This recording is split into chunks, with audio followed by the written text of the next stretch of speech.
renal o insuficiencia renal, ¿qué entenderían por insuficiencia?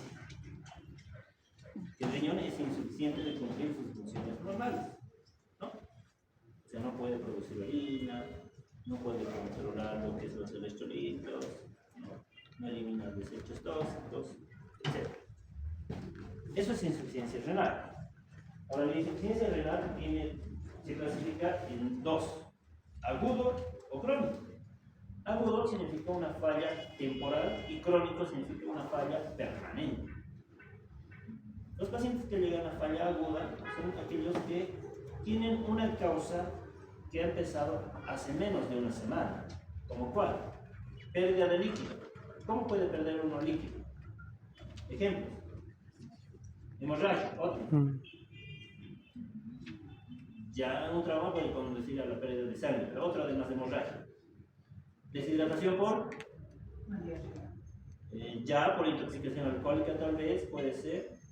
Paciente que intoxicado, ¿qué empieza a hacer? Empieza a vomitar. En una gastroenteritis, ¿qué pasa?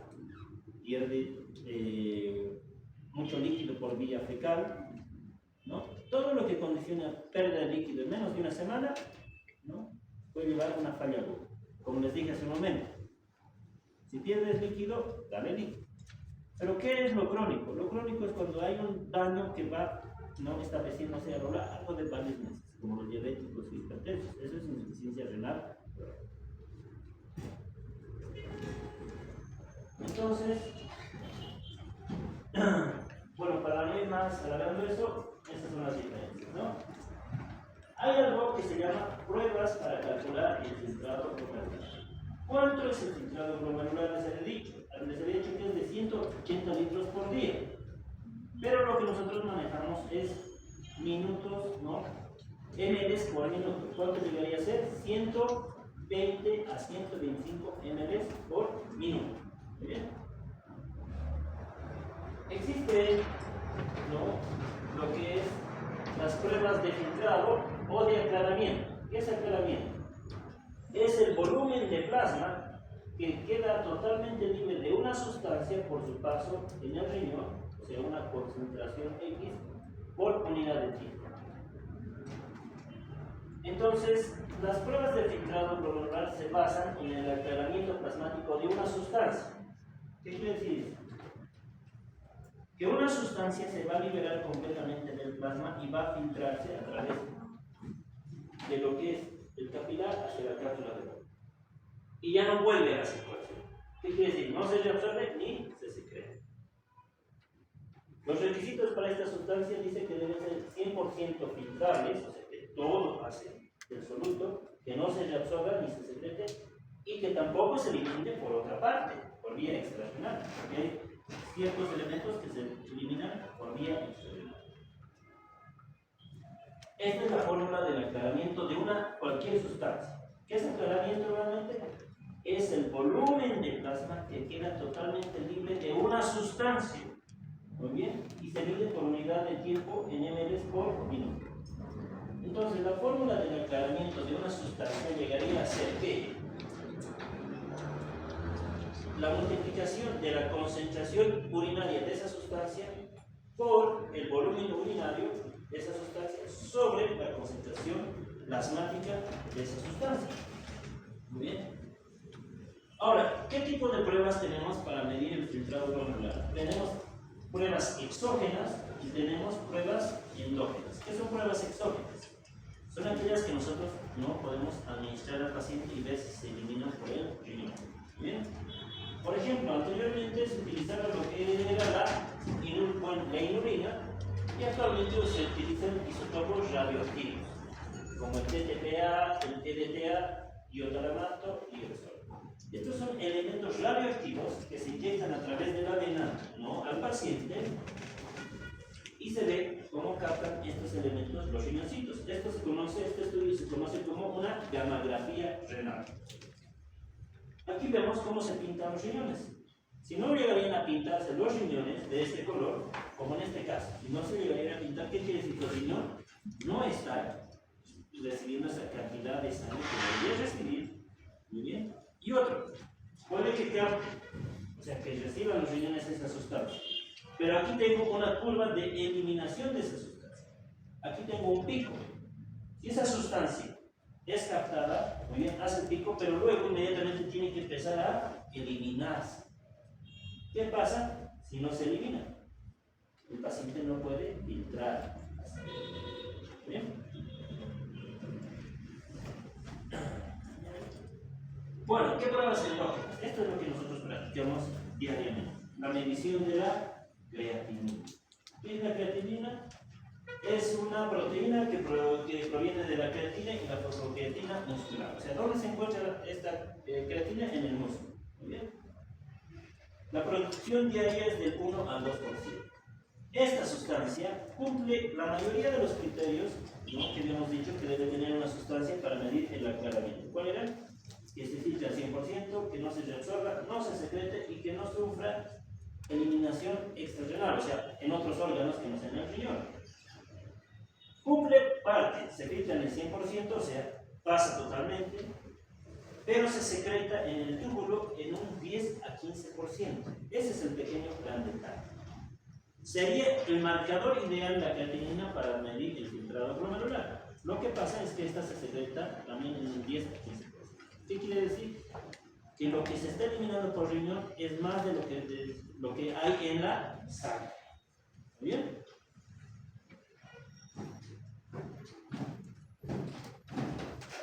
¿Cuánto es el valor normal de la creatinina en sangre? Ahí tienen en varones y en mujeres. Pero esto varía de acuerdo a la edad y sobre todo a qué creen que depende. A la masa muscular. ¿Será lo mismo medir a un paciente de 50 años de edad con un peso de 80 kilos que a un paciente de 50 años de edad también, pero con sea cáncer de próstata, con un peso de 45 kilos? No. ¿Quién va a tener más creatinina? El paciente, ¿no? Tal vez incluso que tiene mayor masa muscular o el paciente desnutrido con cáncer. En ellos se buscan otras formas. Eso es muy importante.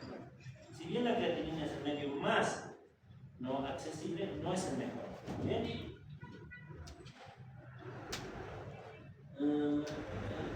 Otro de los productos que nos sirven es la urea, que viene del metabolismo de los productos nitrogenados. ¿Bien? Este no es el ideal, llega a ser menos que la creatinina utilizable, porque se reabsorbe en un 40 a 70%. Aquí tengo los valores normales. Sin embargo, la urea es un desecho tóxico de los productos nitrogenados. Un paciente que sufre falla renal y no orina, además de elevarse su creatinina, que ya vimos cuáles son los valores normales, además de elevarse su creatinina, se va a elevar ¿qué? La urea. Y la urea es bien peligroso para el organismo. En realidad es la razón principal por la cual los pacientes se echan a diálisis. Los pacientes que tienen ureas bien altas empiezan a sangrar, vomitan con sangre, convulsionan, tienen problemas cardíacos. ¿Bien? Y el marcador ideal actualmente es la cistatina C. Muy bien. Esta es una proteína de 13.000 kilodaltons, muy bien. Y esta, muy bien, es miembro de las proteínas inhibidoras de la cisteína proteinasa. Muy bien. ¿Dónde se produce esto? A diferencia que la creatinina que viene en los músculos, esta se produce en todas las células nucleares. Cumple el 100% de la filtración que habíamos dicho, muy bien.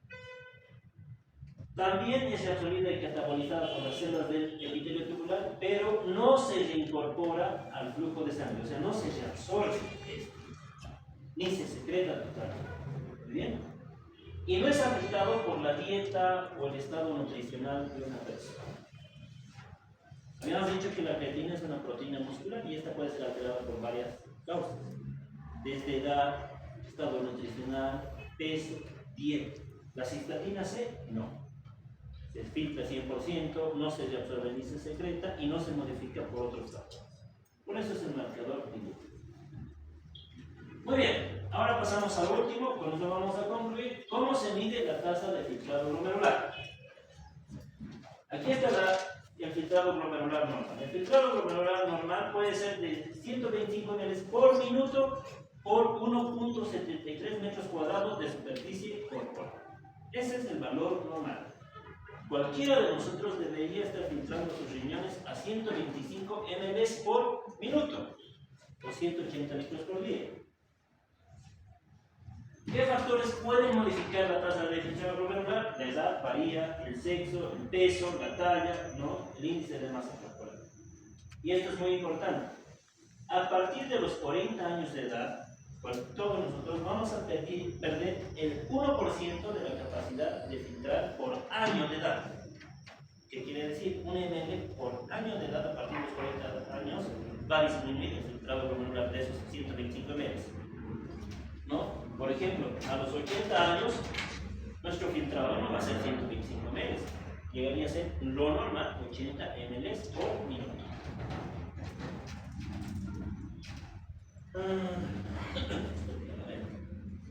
Bueno, esta es la American Journal Kidney, ¿no?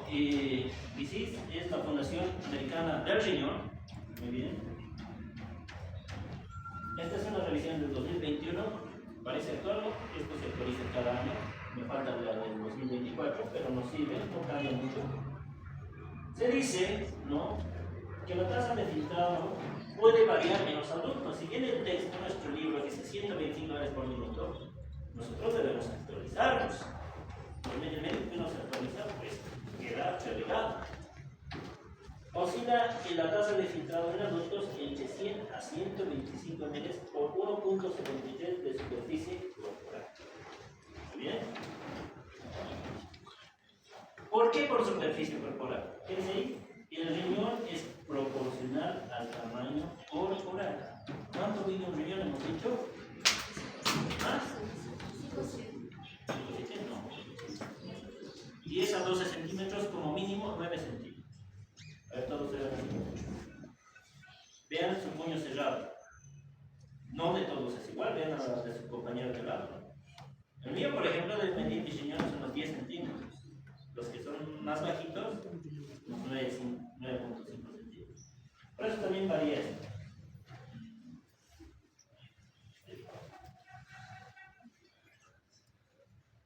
Bueno, ya esto que se ve, relevancia. ¿No? Ya. Existen fórmulas para medir la tasa de filtrado glomerular. Actualmente, muy bien, estas son varias ecuaciones. Miren, MDR, MDR4, MDR6 modificado, Crocop-Gauss, varias. ¿Ustedes creen que se van a aprender esto? MDR 186 por creatinina sobre 88.4 a la menos 1.154 por edad. Jodido, ¿no? Pero esto se han hecho investigaciones con estas ecuaciones para ver si se acercan al valor real de la estimación del filtrado. Varias sugerencias. Hay una antigua que es la fórmula de Cockcroft-Gauss, que eso es lo que nos dice el libro. Y seguramente sus profesores también les van a hacer medir con esta fórmula. Que dice 140 menos edad por peso sobre 72 por creatinina. Si es mujer, todo el resultado lo multiplicas por 0.85. Eso es lo que se utilizaba antiguamente. Bien. Aquí tengo, ¿no?, la fórmula de Cockcroft-Gauss, 140 menos edad por peso sobre 72 por creatinina. En valor. Pero en mujeres multiplicamos por 0.075. Muy bien. ¿Cuál es el problema de esta? Sobreestima el aclaramiento de creatinina, o sea, no te da un valor real como tal. Pero hagamos un ejercicio. Tenemos una paciente o un paciente masculino, puede ser cualquiera de ustedes, de 22 años de edad, peso 77 y creatinina de 0,8. ¿Cómo ven ese valor de creatinina? ¿Normal, bajo o alto?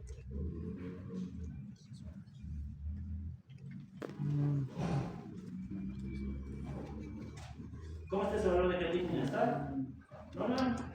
Si estuviese en 1,8, ¿qué quiere decir? Que esa creatinina no se está eliminando por el riñón y el paciente no está filtrando la sangre. ¿No ven? ¿Estamos claros ahí? Ok.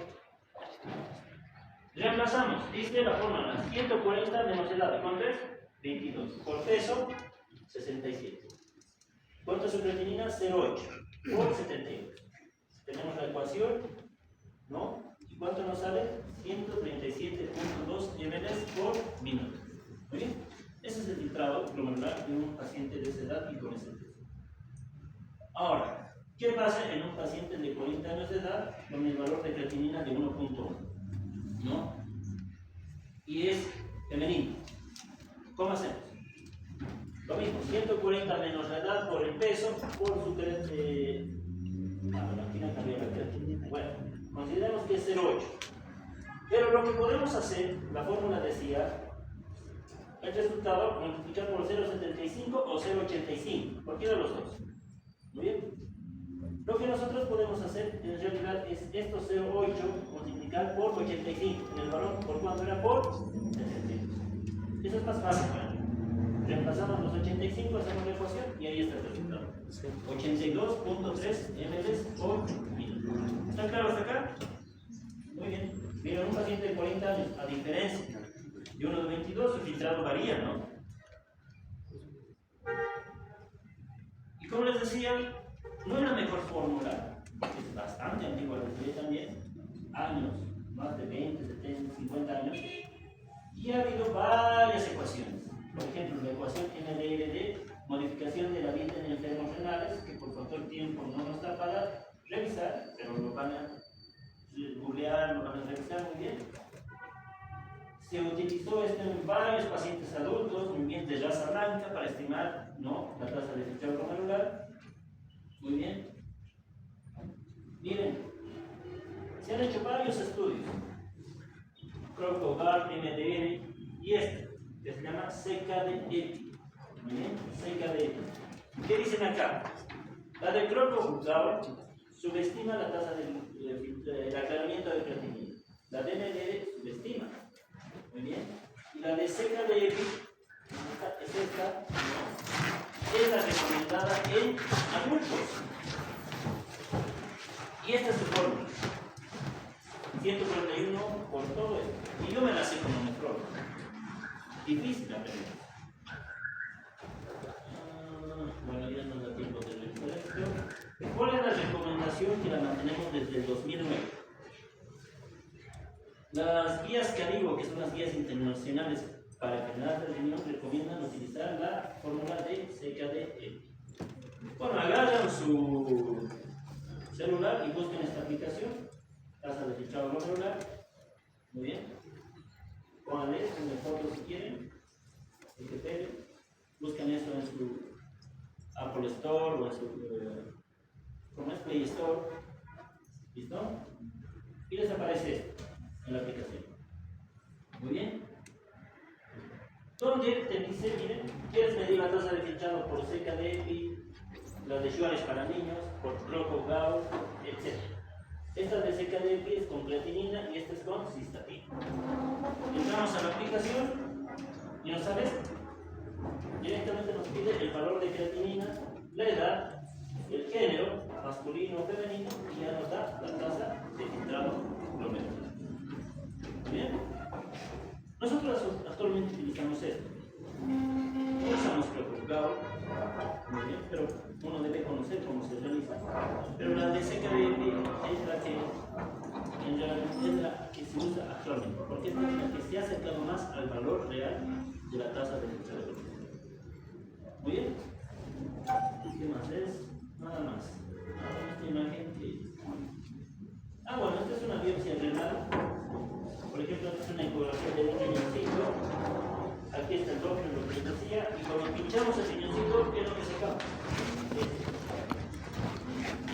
Uno de los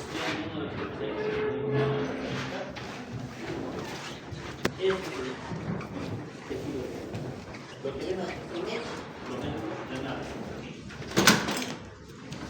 ¿Preguntas? Doctor, ¿la cistatina es un método? En realidad llega a ser un inhibidor de las proteinasas, que estas se convierten en antagonistas de proteínas que producen todas las células nucleares.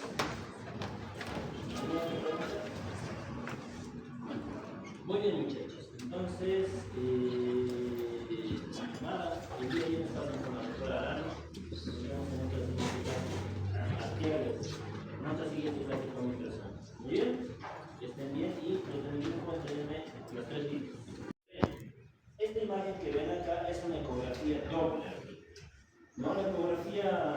ver, es un estudio que sirve para ver lo que es flujo sanguíneo, como se ve ahí.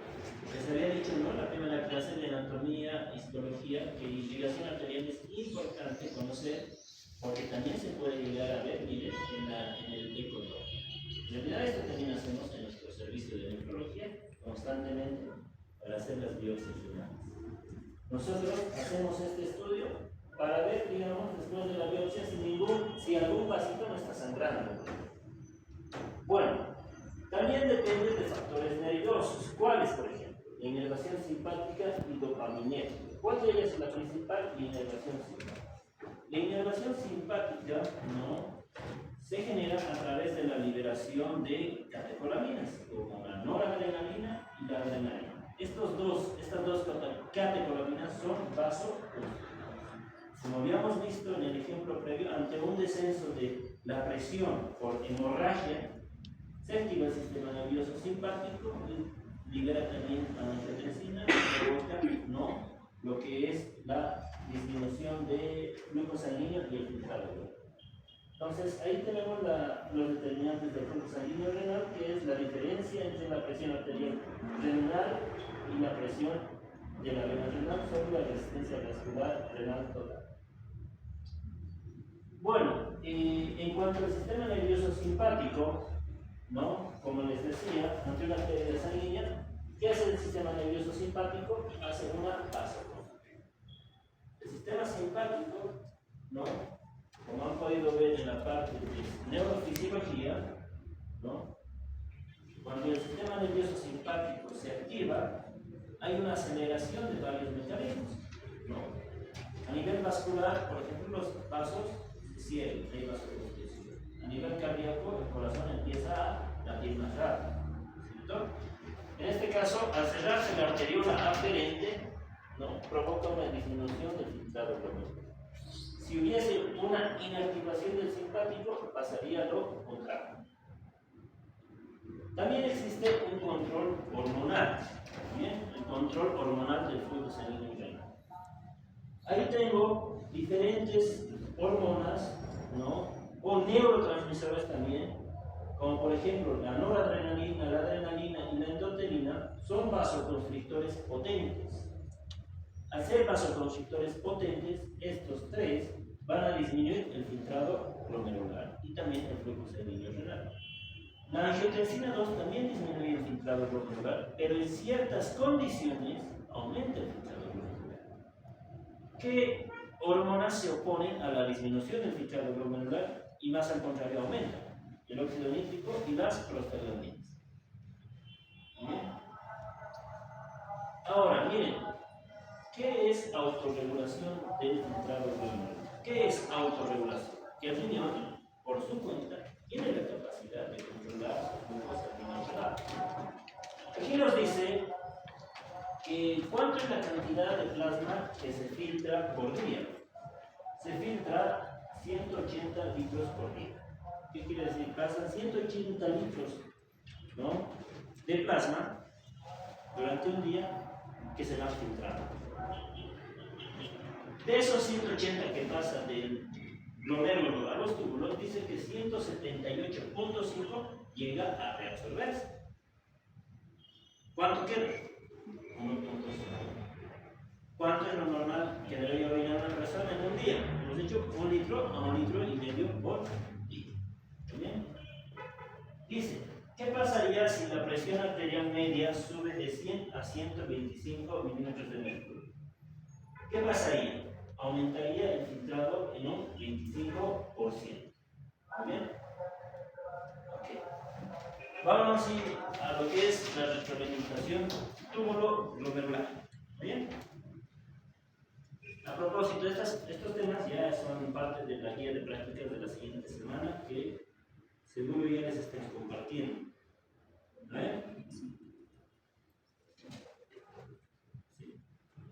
Esto ya nos ha pasado. ¿Ya? Entonces, las tareas y todo lo demás sale de acá, de teóricas, y hay cosas para averiguar. ¿Bien?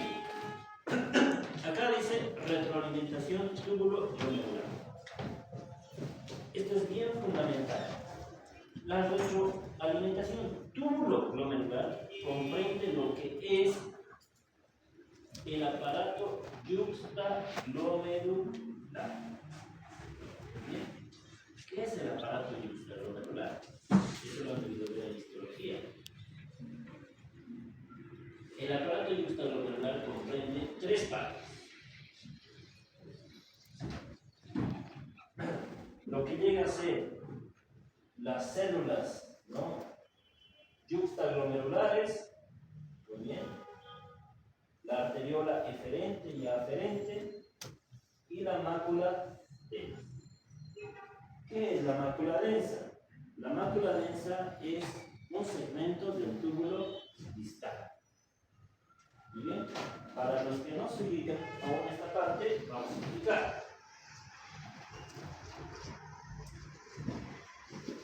Esquemáticamente,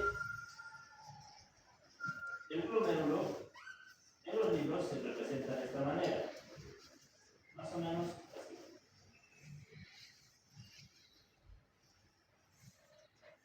¿No? Este es el capilar glomerular y los túbulos. Este es el túbulo distal. Pero a nivel intrarrenal,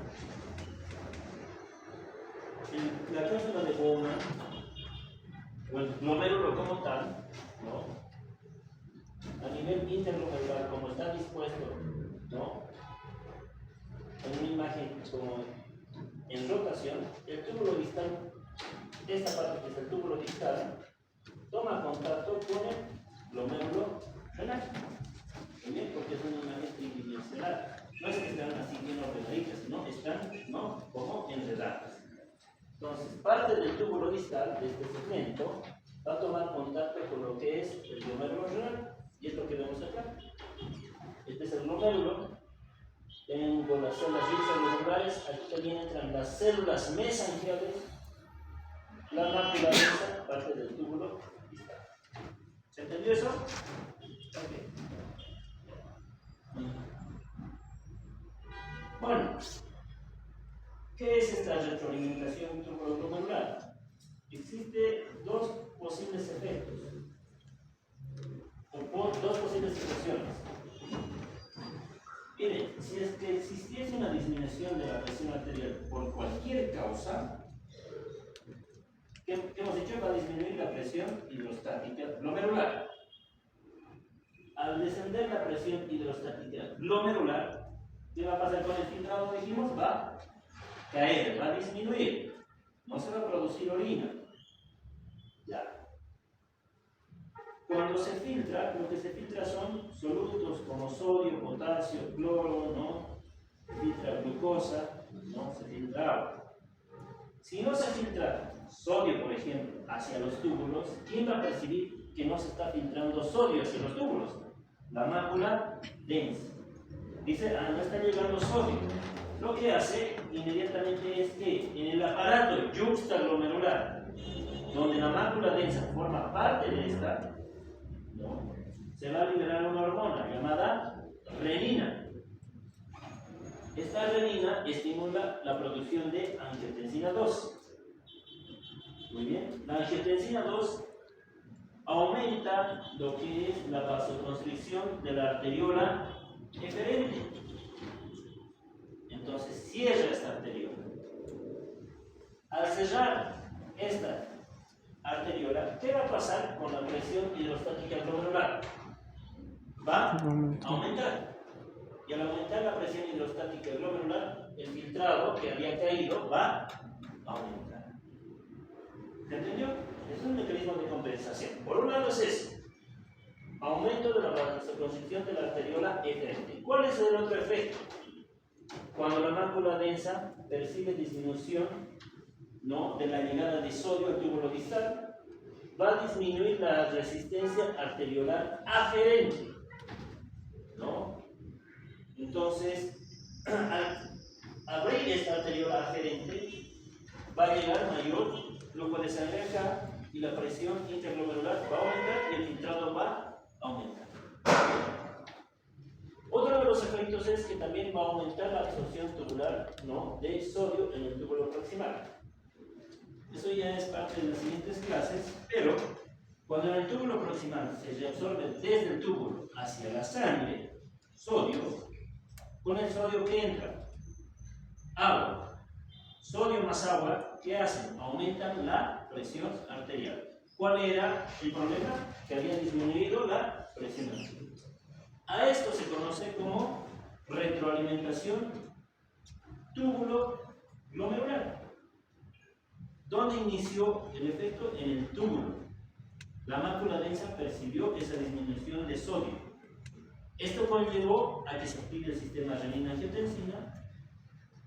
Consecuentemente, se cierra esta arteriola eferente, se abre esta aferente, aumenta la presión intraglomerular y el filtrado se mantiene estable o aumenta.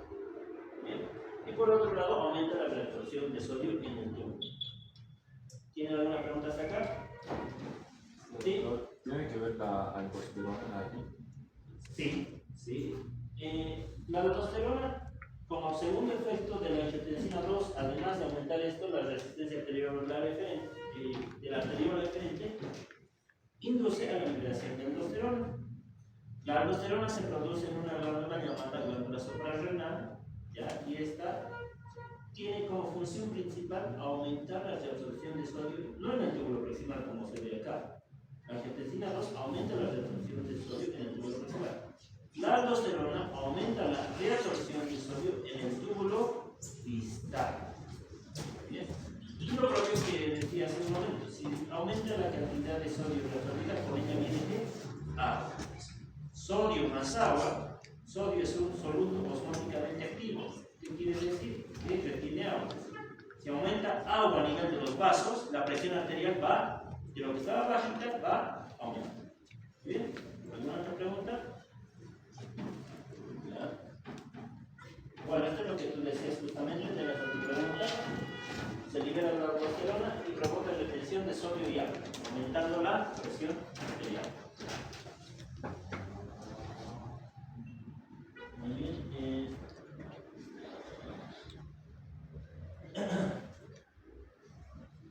Bueno, esta retroalimentación túbulo-glomerular se da cuando las presiones están entre 80 y 180 milímetros de mercurio. Por ejemplo, ante un aumento de la presión arterial, muy bien, va a existir un aumento de la presión glomerular y aumento del flujo sanguíneo glomerular. Muy bien, eso va a aumentar lo que es la tasa de filtrado glomerular.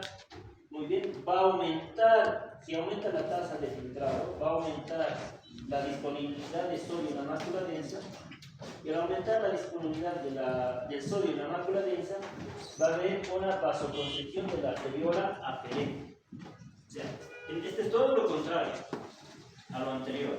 Si aumenta la presión arterial, aumenta el flujo de sangre a nivel renal, aumenta la filtración de sodio y aumenta la llegada de sodio a la mácula densa.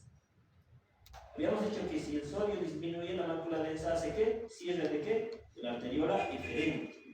Pero cuando aumenta la presión arterial, provoca cierre de la arteriola aferente, porque dice, estoy recibiendo mucho sodio, hay que disminuir esa carga tubular de sodio. Y de esa manera, al cerrar la arteriola aferente, va a caer un poco el filtrado glomerular para que no se filtre tanto sodio. ¿Muy bien? Muy bien. ¿Hasta acá alguna pregunta? Ok. Vamos a hablar, por último, de las pruebas de función glomerular.